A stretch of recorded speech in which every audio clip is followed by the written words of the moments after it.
Graça e paz, amados irmãos, que bom estar de volta depois de um longo período, né? Aí, mas nós passamos por algumas provações aí, mas agora já estamos de volta, estamos bem, graças a Deus, de saúde e vamos dar continuidade, né, aos nossos estudos, porque isso aí é o que importa, né? E é bom estar de volta com vocês aqui. Graça e paz. Amados, vamos lá, vamos dar continuidade então, né? Nós vamos colocar agora para os irmãos aqui uma pequena tabela, uma tabela cronológica, né, da história eclesiástica desde a sua fundação no primeiro século até os dias de hoje. E assim você poderá entender melhor o porquê da escolha dessas 7 igrejas e não outras igrejas, né? Por que foram escolhidas essas 7 igrejas, tá bom? E nós vamos ver agora aqui as referências com relação a isso. Muito bem. A primeira igreja, né? Nós já vimos que a primeira carta escrita foi a igreja de Éfeso, que era considerada a igreja apostólica, a referência ao Pentecoste, né? Então, essa carta ela foi acho que no ano 100, né? No ano da 100 depois de Cristo. A igreja de Esmirna, né? A referência é a igreja perseguida, né? Igreja perseguida. Depois a igreja de Pérgamo, a igreja mundial. Depois a igreja de Tiatira, a igreja medieval, né, que foi entre o período do ano 800 a 1517, né, o período medieval. Depois a igreja de Sardes, a igreja estatal, que corresponde ao ano entre o ano de 1517 ao ano 1750. Depois a igreja de Filadélfia, a igreja missionária, né? A igreja de Cristo, né? Somos nós, isso? Que foi mais ou menos do ano 1750 até o ano 1900. A referência dela foi entre esse período aí, né? A referência bíblica. E a igreja de Laodiceia, né? Que é a igreja apóstata, né? Que foi do ano de 1900 até os nossos dias. Nós estamos vivendo hoje em dia justamente, né, o início do período dessa igreja, a igreja apóstata, a igreja de Laodiceia. Ok? Muito bem.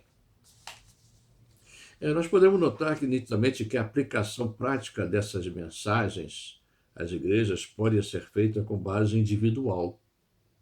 Podemos ver prontamente que essas igrejas apresentam 7 métodos de ataque de Satanás contra a igreja ou contra indivíduos que estão dentro da mesma, né? Em qualquer era que o cristão possa viver, ele deve se revestir de toda a armadura de Deus, né? Que está lá em Efésios, né, capítulo 6, dos versos de 10 a 18, para que a gente possa resistir a ele, né, ao diabo. Está lá em Tiago, capítulo 4, verso 7, e em 1 Pedro, capítulo 5, no verso 9. Muito bem, voltando ao texto, né, João diz que, voltando-se ele, após ter ouvido aquela voz, ele se depara com 7 castiçais de ouro, e que no meio deles surgia a figura de alguém semelhante ao filho do homem.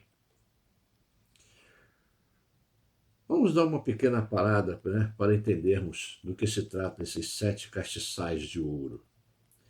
Que forma tinha esses castiçais? Com certeza não deveriam ser simples castiçais como nós conhecemos, né? Com certeza que não. São castiçais diferentes, castiçais celestiais, né? E tudo que é celestial é diferente daqui. Ah, e que forma tinha esses castiçais, né? Não eram simples, como a gente já disse, mas eles tinham algo assim de diferente para terem um destaque na visão celestial, né?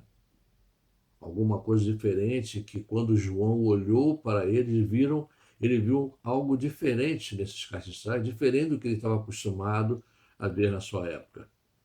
Não eram simples castiçais, eram castiçais diferentes, formatos, né? Diferentes, né? Tendo uma conotação diferente daquilo que ele conhecia como castiçal, né? Tinha forma de, mas não era, ok? Isso aí precisa entender. Note que João relata que no meio deles veio um diferente, né? Com a aparência de um ser humano. Eu comparo ao Filho do Homem, nome dado a Jesus, né? Até usado nos dias de hoje. Mas desde a época do Velho Testamento era chamado o Filho do Homem, quer dizer, o Messias, tal como ele foi dito, né, por Daniel no capítulo 7, no verso 13. Bem, se este castiçal se destacava em sua forma especial, física ou corpórea, né? Então, esses outros castiçais deveriam ter uma aparência, no mínimo, parecida com este em destaque, né? Existia um, como João mesmo diz, um castiçal dentre eles aparecia em destaque, como a forma de um filho de homem, a forma de um ser humano. Ao passo que os outros, né, não deveriam ser diferentes deste, mas eram parecidos com este, mas não era igual a este, tá? A este castiçal. Era diferente. Porque esse castiçal, ele destaca como sendo alguma coisa parecida com o Filho do Homem, né? Quem era o Filho do Homem? Jesus Cristo, né? O Senhor, ok? Ah, então ele tinha uma aparência humana para que o apóstolo apontasse para esse ser surgindo no meio deles, né? Mas tudo isso tem uma resposta lá no verso 20, né, do mesmo capítulo 1 de Apocalipse. A resposta para esses castiçais está lá no capítulo 1, né, no verso 20, onde o Senhor revela a João que os tais castiçais são as igrejas do Senhor, logo o corpo vivo do Senhor. Então, esses 7 castiçais são referências a quê? As 7 igrejas da Ásia Menor, como o pessoal costuma chamar erradamente, né? As 7 igrejas do Apocalipse. Não é as 7 igrejas do Apocalipse, mas sim as 7 igrejas da Ásia Menor, né? Que estão inseridas no livro do Apocalipse. Ok? Então é um termo errado que o pessoal usa, né? As 7 igrejas do Apocalipse. Não é 7 igrejas do Apocalipse. Eu creio que aqui o apóstolo quis ilustrar melhor esse evento usando, né, de uma das formas que conhecemos a igreja, como o Senhor a considera como sua noiva. E como noiva, ela tem que ter uma certa aparência parecida com a do noivo, no caso de Jesus Cristo, né? Então, os outros castiçais, né, eles eram todos parecidos com este castiçal, né? É como se estivesse aparecendo um oitavo castiçal, que seria o Filho do Homem, para se juntar no meio daqueles outros 7 castiçais, que eram as 7 igrejas. Ok? Então, essa seria uma interpretação para esse texto, né, dos castiçais de ouro. São as 7 igrejas, e no meio delas surgindo um castiçal, né, diferente dos outros, mas igual na essência, né, que é Cristo, o noivo. E a noiva, que é a igreja, ela tem que parecer com o noivo. Ela tem que ter semelhança com o noivo. Não pode ser diferente do noivo, né? Em tudo. Ela tem que se parecer com ele, para que ela seja noiva. Por quê? Porque no casamento, nós sabemos que Deus diz que quando o homem se casa com a mulher, se une a uma mulher, eles se tornam uma só carne. É da mesma coisa, é Cristo com a sua igreja. Um só corpo, né? Cristo e a igreja. Um só corpo. Tá ok? Muito bem. Vamos seguindo. Ah, vale aqui lembrar você que nós estamos lidando com um livro cheio de enigmas e simbologias, onde é usado muitas figuras para tentar mostrar algo que está querendo mostrar. Está se querendo mostrar aqui que na mente do apóstolo ficava melhor para ele se expressar dentro do seu cotidiano nas figuras que se apresentam nesse livro fantástico que é o Apocalipse, o livro das revelações.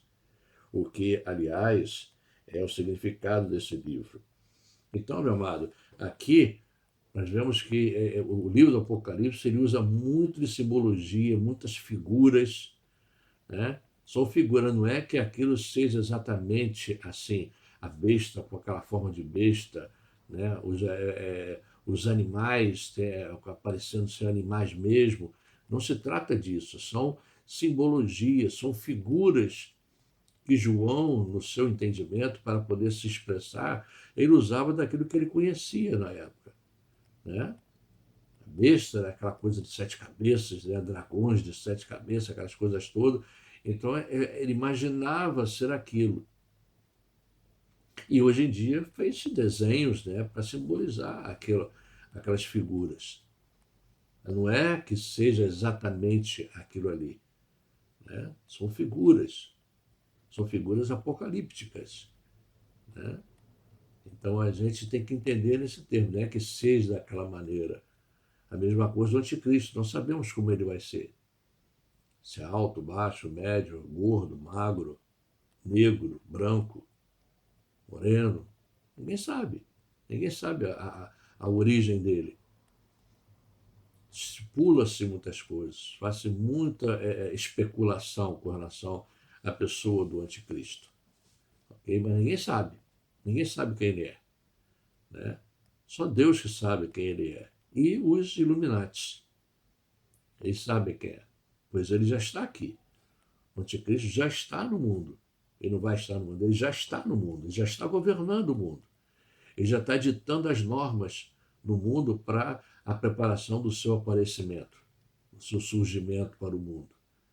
Ele está preparando isso, juntamente com os seus sátrapas, né, com os seus governantes do mundo todo. O mundo todo jaz no maligno. Não há um país sequer que não jaza no maligno, até o Brasil. O Brasil jaz no maligno. Nem se fala, né? Você não precisa nem dizer, porque a realidade está aí para todos nós vermos, né? Só não vê quem não quer, né? O que o nosso país está passando e como ele está. Não é verdade? Ok? Então, vamos lá. Por isso, nós temos muito cuidado, temos que ter muito cuidado com o que vamos dizer sobre este livro. Temos que ter a inspiração do Espírito e o preparo espiritual de uma comunhão com o Senhor para tudo o que vamos falar e ensinar aos irmãos e também aos incrédulos sem salvação.